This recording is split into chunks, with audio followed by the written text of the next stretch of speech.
It causes all of these not-for-profits to open up their financial records. It requires all of these not-for-profits to open up their financial records for anybody who wants to see them. Therein lies the issue. It's so much more than simply putting somebody on the board, adding a new person to the board of directors. And if you'd like to work on an amendment to make sure that that's all this bill does, I think I'd be happy to do that. Be happy to work with you that way. But members, understand here, it does so much more than what we were just told. It actually causes these people to have to open up their financial records to anybody who wants to see them. Representative McKinley. Thank you, Madam Chair. I have an amendment. We can show the amendment. I'd like to move the amendment L002. The amendment is properly before us. Please proceed, Representative McKinley. We talked about the enforcement, and it is currently under investigation. Some cemeteries, one of them I know of, 3 years under investigation, $25,000 in legal fees so far. So this amendment says if a person, that would be a landowner or property owner, provides information that a cemetery corporation may not fulfill the duties required by this article, the Attorney General shall hold a hearing, and after 21 notice to the cemetery and the person provide the information. This simply says that if you, the wage owner, the cowboy at the feedlot, files a complaint with the Attorney General within not 3 years, not $25,000 worth of legal fees, but within 21 days, you will have the information as to why your loved one's grave is not being watered, why the tombstone's gone. There can be very good reasons for that. We know there's very good reasons, but you will get your answer within 21 days. I move L002. Representative Waller. Thank you, Madam Chair. And Representative McKinley, I'm just curious to know, because I know we've been laying this bill over for several days, so you could work with the Attorney General's office to understand where they are on this bill. And my understanding is they have not submitted this letter that we were asking for from the Attorney General's office to show that they would be in support of an amendment like this. So I'm just kind of curious about that, to know where we are in this process and where we stand. And are we going to get some sort of definitive discussion from the Attorney General's office on this issue? Representative McKinley. Thank you, Madam Chair. We met with the Attorney General last week, Representative Soper, Representative Schwarzfeger, and myself. We requested a letter as to how they were going to enforce the current laws, and a couple of days later I got word from Attorney Campbell, you're not getting a letter from the Attorney General. Madam Majority Leader. Madam Majority Leader. Thank you, Madam Chair. I would like to do substitute amendment L003. I'd like to introduce it and move it.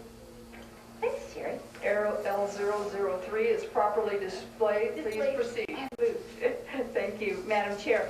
You know, I think you have a point here, Representative McKinley. I think that if there's not a proper dialogue with the AG's office or actually looking into it, I think 20 is probably not a doable solution, and I have moved it to a 60-day because I think that by the time you make your complaints, your hearings, and people actually can go into an investigation and take a look at it.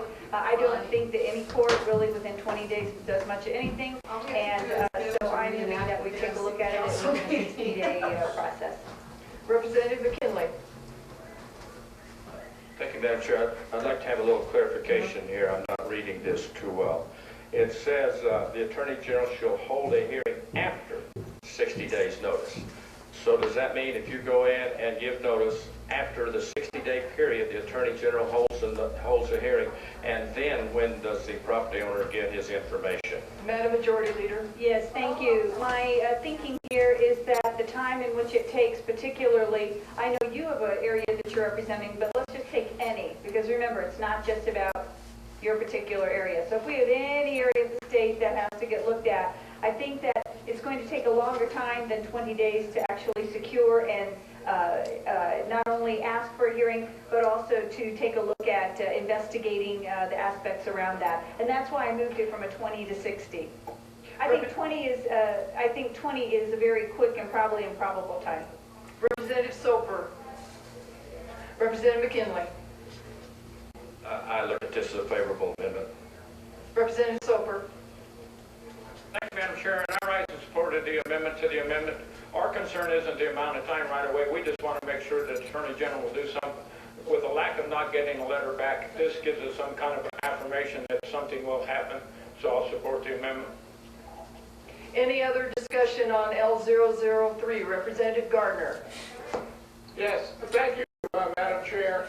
Well, I appreciate what people are trying to do here, but I think there's a couple of issues. One, whether or not we can require the Attorney General to hold a hearing, since primarily the Attorney General's task is to prosecute and enforce the laws of the state of Colorado, not hold an impartial hearing about whether or not they're being enforced.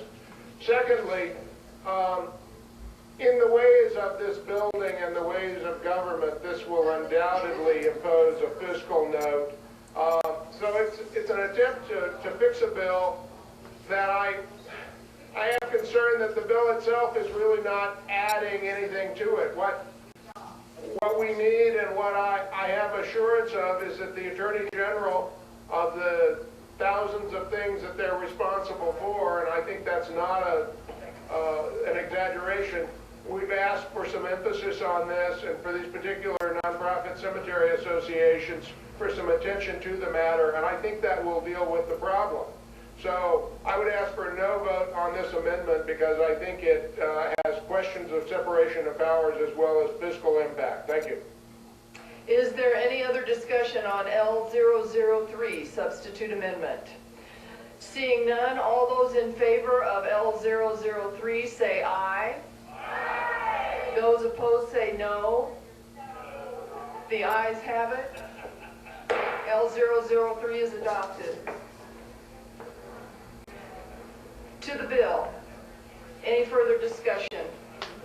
Representative Duran. Thank you very much, Madam Chair. You know, this bill is about making sure that we have some accountability and transparency with regards to these issues.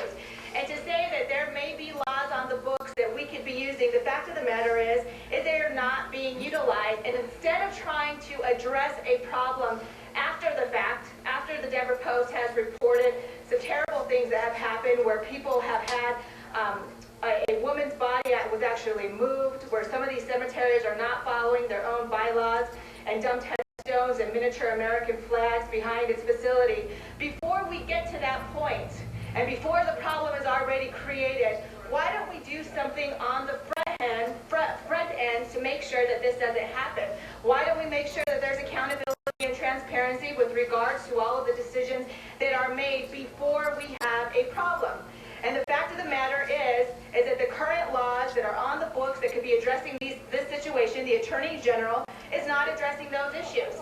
And so to the people of this state and to the people of Trinidad and Pueblo who are very, very concerned with this issue, and after seeing the numerous articles that have been published in the Denver Post, why at the legislature, why are we saying, let's do something on the front end to address this issue before a problem has already resulted? Representative Waller. Thank you, Madam Caucus Chair. And members, I think now we've created a new problem for ourselves. Well, I think 20 days is, or 60 days is a much better solution than 20 days to require the Attorney General to have this hearing. The problem is we're now requiring the Attorney General to do more work. And I believe certainly that as we require state agencies to do more work, guess what? That requires the state agencies to pay more money. It's going to require a new fiscal note, I believe, on this, but rather than go through that whole exercise, try to send this thing back to draft a new fiscal note and do all that stuff, you know what, members, we just need to be a no vote on this today. This is the problem with trying to draft substantive amendments and laying those on us in second reading. We create all sorts of problems for ourselves. You know what, we just need to be done here. Let's be a no. Representative McKinley.